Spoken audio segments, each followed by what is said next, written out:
হাটের ভিড়ে গেছি সব ভুলে, মনে আর পড়ে না কিছু।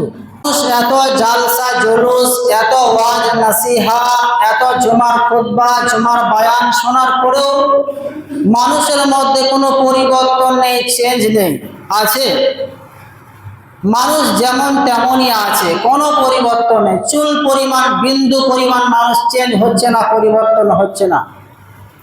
অথচ মানুষ জানে যে আল্লাহ সুবহানাহু ওয়া তাআলা আমাকে এই পৃথিবীতে কেন প্রেরণ করেছেন, কেন আমাকে সর্বশ্রেষ্ঠ মাখলুকাত করে, সৃষ্টির সেরা করে পৃথিবীতে প্রেরণ করেছেন।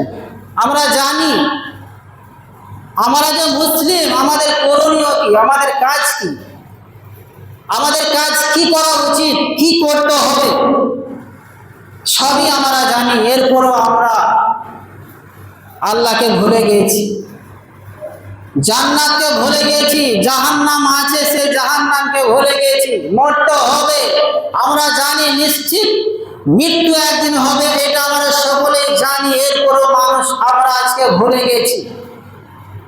ওই হাটের ভিড়ে গেছি সব ভুলে, মনে আর পড়ে না কিছু। হাটের ভিড়ে গেছি সব ভুলে, মনে আর পড়ে না কিছু। উদাহরণস্বরূপ, মা তার ছেলেকে বাজারে পাঠালো, বাবা তুমি বাজারে যাও, গিয়ে এই মালগুলো তুমি ক্রয় করে আনো, এই মালগুলো তুমি নিয়ে এসো। ছেলে একটা হাতে ঝোলা নিয়ে বাজারে চলে গেল। বাজারে গিয়ে দেখছে বাজারে এক সাইডে, এক পাশে এক জাদুঘর, এক সাপুরি, সে সাপ খেলা দেখাচ্ছে, বিভিন্ন রকম সে খেলা দেখাচ্ছে।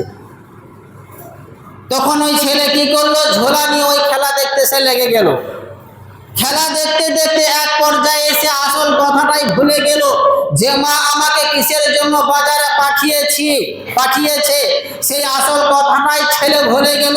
ঠিক তেমনি ভাবে আজ আমরা এই দুনিয়ার মোহে পড়ে, এই দুনিয়ার ভালোবাসায় পড়ে, এই দুনিয়ার লোভে পড়ে, লালসায় পড়ে আমরা সবই ভুলে গেছি যে আল্লাহ সুবহানাহু ওয়া তাআলা আমাকে আপনাকে পৃথিবীর বুকে কেন প্রেরণ করেছেন, কিসের জন্য পাঠিয়েছেন। এই আসল বাক্য শব্দ, এই আসল কথাটাই, আসল কাজটাই আমরা ভুলে গেছি।